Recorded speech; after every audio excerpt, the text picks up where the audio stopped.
This is April O'Neil of Channel 6. Oh, right. The happy hour news. Exactly what took place here. These hoodlums tried to rob me. But then suddenly these turtles showed up. Did you say turtles? Well, maybe they were alligators. I didn't have my glasses on. I am sure there were people who were more into the Teenage Mutant Hero Turtles, because that's what they were called here in the UK, Hero Turtles. Not ninjas, we didn't have any ninjas here in the UK, far too dark and sinister and violent. They were heroes, damn it. So yeah, I'm sure there were kids more into it than me, but there can't have been many. The cartoon series really exploded the Turtles into mainstream popularity. Originally, it was a comic that not many people knew about, but the cartoon series of the 80s just made it explode everywhere. You couldn't get the toys, I remember, for love nor money.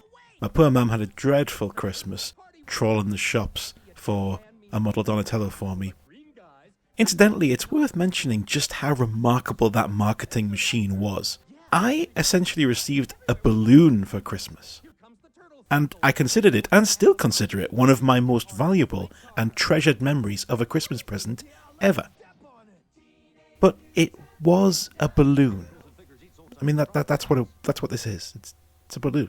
It's the Turtles' gigantic and wacky attack aircraft, the Turtle Blimp, featuring pistol grip and wacky bombs with trigger release. Cowabunga! Anyway, it makes sense that in the midst of all this, an arcade game would be released using the license, and it also makes sense that I spent so much money on it I might as well have bought the cabinet.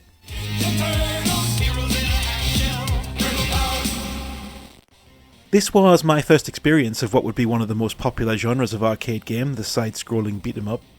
Free movement left and right, limited movement into and out of the central plane, jump, punch, kick, and get absolutely swarmed with so many enemies that you have to keep pumping 10p coins into the machine like a junkie. And that's what I did.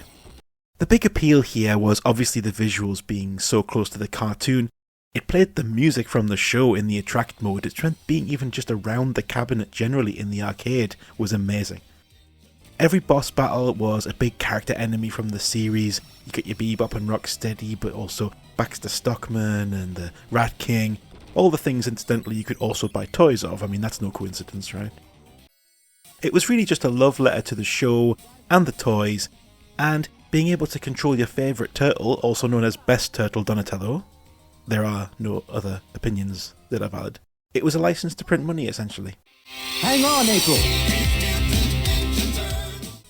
Obviously, it was far too difficult to get much past the third level without completely breaking the pocket money bank. But the progress wasn't as important as actually being a turtle.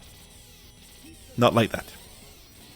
Better side-scrolling beat-em-ups would come along later on. The formula would get polished. Eventually, there'd be games where you could have a little bit more control and it could feel a little bit more skill-based, while also, drawing money out of you. But this is one of the earlier ones that really stands out to me and really is when I played so much I actually got blisters on my fingers one holiday at Haggerston Castle Caravan Park. Good times.